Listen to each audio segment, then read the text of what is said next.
Ese wari uzi ko ibyo urya buri munsi bishobora guhindura uko utekereza, uko wiyumva n'uko ubwonko bwawe bukora? Ese wari warigeze wibaza impamvu rimwe na rimwe wumva uhangayitse, wihebye cyangwa unaniwe mu bitekerezo, nyamara ntacyo waba wahinduye mu buzima bwawe uretse ibyo urya? Uyu munsi tugiye kwinjira mu gitabo gitangaje cyane cyanditswe na Dr Uma Naidoo, umuganga w'indwara zo mu mutwe n'ubwonko. Ni igitabo cyitwa Les pouvoirs surprenants des aliments sur le cerveau, ari byo bisobanura ngo imbaraga zitangaje z'ibiryo ku bwonko. Iki gitabo kikagaragaza ko kurya atari ukwica isari gusa, ahubwo ko kurya ari n'umuti. Ibyo turya bishobora kuba umuti ugabanya stress, ugafasha mu bijyanye no kwiheba, ibi bita depression, kugabanya guhangayika ndetse no kongera ubushobozi bwo kwibuka ndetse no gutekereza neza. Mu kiganiro cy'uyu munsi urasangamo impamvu igifu n'ubwonko bifitanye isano ikomeye, ibiryo byubaka ubwonko, uko imirire ishobora gutera kwiheba cyangwa depression, tunareba iyo mirire iyo ari yo, ndetse n'impinduka twashyira mu buzima bwa buri munsi bigafasha ubwonko. Niba ukunda ibiganiro bigufasha kwiyubaka no kwitaho ubuzima bwawe bwo mu mutwe, kanda kuri like kuko bifasha YouTube kutugereza iki kiganiro ku bandi benshi. Niba kandi ari ubwa mbere udusuye, kora subscribe kandi no ku gashusho k'inzogera, bityo ibiganiro byacu bijye bikugeraho mu ba mbere.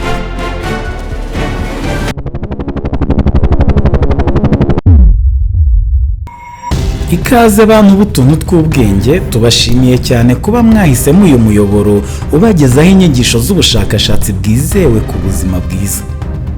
Muri iki kiganiro turaganira ku isano iri hagati y'ubwonko bwacu ndetse n'imirire yacu.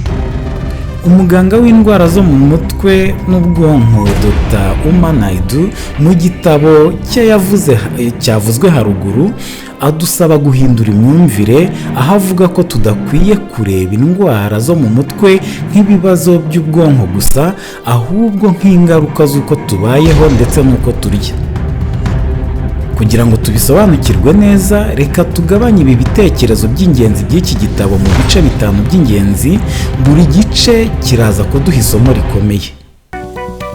Icya mbere gitangaje ni uko burya impuguke mu bumenyi bw'umubiri w'umutwe zemeza ko burya igifu ari ubwonko bwa kabiri. Mu nda habamo udukoko twitwa microbiote intestinal, tugira uruhare runini mu gutunganya ibyo turya, kohereza ubutumwa mu bwonko no kugena uko twiyumva. Iyo turiye nabi rero, imikorere y'utwo dukoko irahungabana, bityo stress ikiyongera, guhangayika bikiyongera ndetse n'amarangamutima akangirika. Isomo rikomeye ririmo hano ni uko iyo witaye ku gifu cyawe uba witaye ku bwonko bwawe.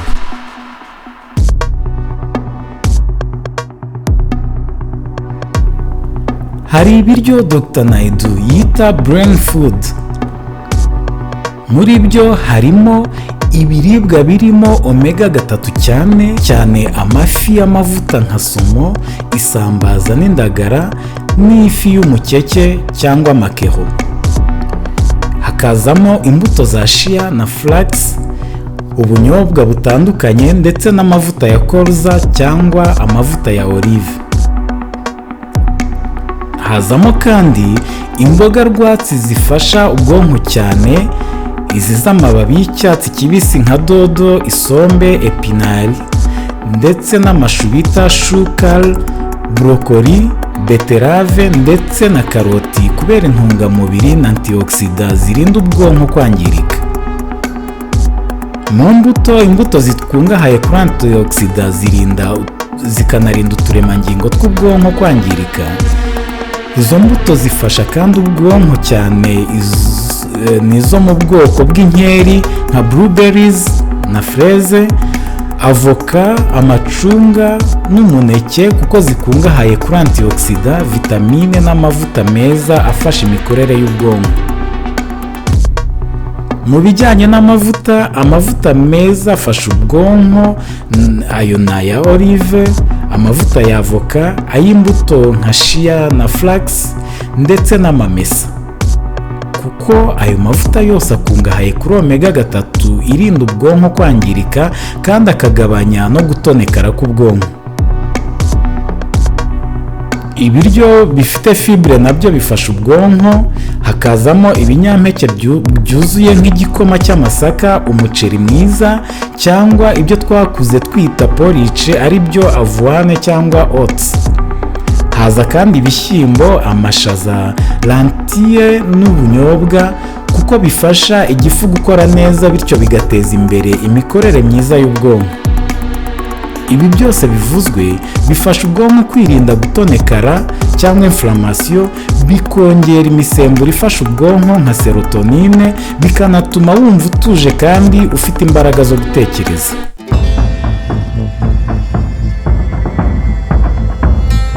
Nk'uko Dr Uma Naidoo abisobanura, depression ntiterwa n'ibitekerezo gusa, ishobora no guterwa n'ibyo turya buri munsi.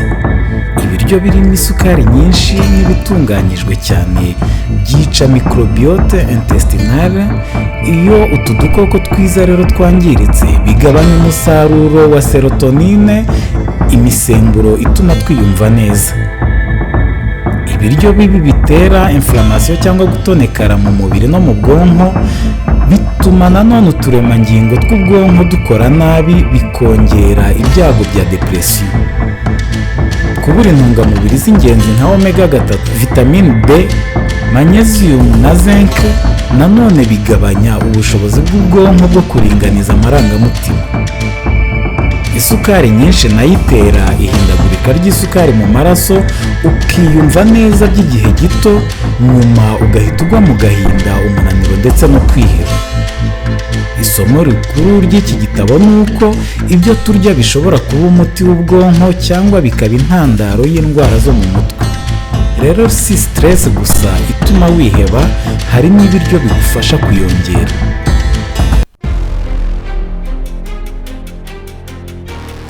Nk'uko Dr Uma Naidoo abigaragaza muri iki gitabo, hari ibiryo byinshi abantu bafata nk'ibisanzwe buri munsi, nyamara bikaba byangiza ubwonko buhoro buhoro. Icya mbere ni ibiryo bitunganyijwe cyane byo mu nganda. Ibi ni nka snacks zifunze mu dupaki, za fast food, n'ibiryo birimo additives n'amavuta yahinduwe. Ibi biryo bigira intungamubiri nke ariko bikaba byuzuyemo amasukari n'amavuta byinshi. Icya kabiri ni isukari nyinshi iba mu masoda n'imitobe byo mu nganda, za biscuit, za cakes cyangwa gato. Ibyo byose bikabamo amasukari atera ihindagurika rikomeye ry'isukari mu maraso, bigatera umunaniro, guhangayika ndetse no kwiheba.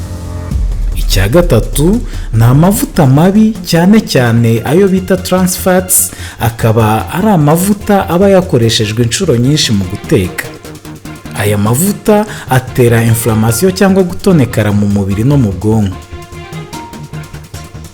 Dr Naidoo asobanura ko iyi mirire yose itera ikibazo gikomeye cyitwa inflammation, ariko gutonekara, kandi iyo inflammation iyo ibaye nyinshi mu bwonko bigabanya ubushobozi bwo gutekereza neza no kuringaniza amarangamutima.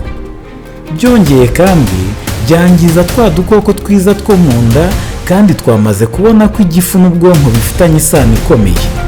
Iyo igifu cyangiritse, umusemburo wa serotonine uragabanuka, maze ibyago bya depression bikiyongera.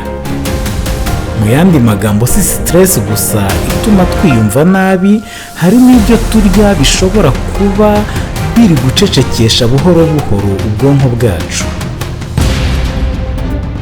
Niba tukiri kumwe muri iki kiganiro, andika muri comment ijambo ubwonko, ubundi dusangize n'igitekerezo cyagukoze ku mutima kurusha ibindi, kandi ntukibagirwe gukanda kuri like kuko bifasha cyane iyi channel yacu gukura. Reka muri iki gice cya 5 rero turebe impinduka twashyira mu buzima bwacu bwa buri munsi.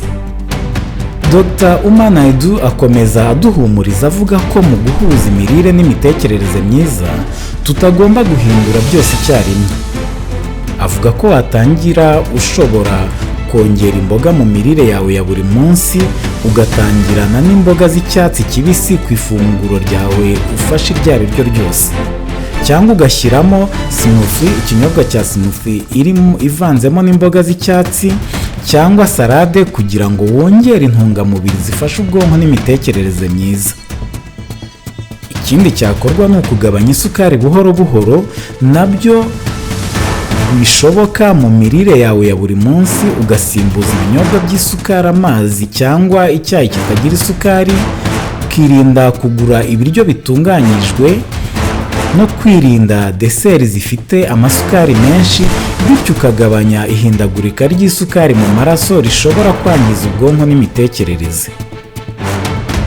Ikindi ni ukunywa amazi menshi bishoboka mu buzima bwa buri munsi, utangira umunsi wose n'igikombe cy'amazi, ukagumana ikirahuri cy'amazi hafi yawe igihe cyose ugize inyota, noneho no gusimbuza ibinyobwa byose bifite amasukari amazi, bityo ukagira ubwonko bukora neza n'imitekerereze myiza. Indi nama agira abantu ni ukwitondera uko wiyumva nyuma yo kurya, bikaba bivuze kugenzura amarangamutima n'imitekerereze yawe nyuma y'ifunguro, ukamenya ibiryo bituma wumva unaniwe, ukamenya ibituma wumva uhangayitse cyangwa wihebye, maze ugahitamo guhindura indyo ikwiriye kugira ngo ubwonko bwawe bukore neza. Ubwonko bwawe bukura kandi bukora neza bitewe n'ibyo urya, bityo guhitamo indyo iboneye ni intambwe ya mbere mu kugira imitekerereze myiza n'amarangamutima meza. Niba wakunze iki kiganiro, bitwereke ukora like kuri iyi video, unayisangiza inshuti yawe ubona yagirira akamaro, kandi tubwire muri komenti icyo ugiye guhindura mu byo urya uhereye uyu munsi. Tubararikiye ikiganiro gitaha aho tuzavuga ku nyungu z'ubuzima bwiza zitari zizwi mu kwiyiriza cyangwa gukora igisibo. Mwakoze rero kubana natwe, twongere guhura muri icyo kiganiro no mu bindi biganiro bibafasha kwiyubaka no kwita ku buzima. Turabakunda kandi tubifuriza ubuzima bwiza.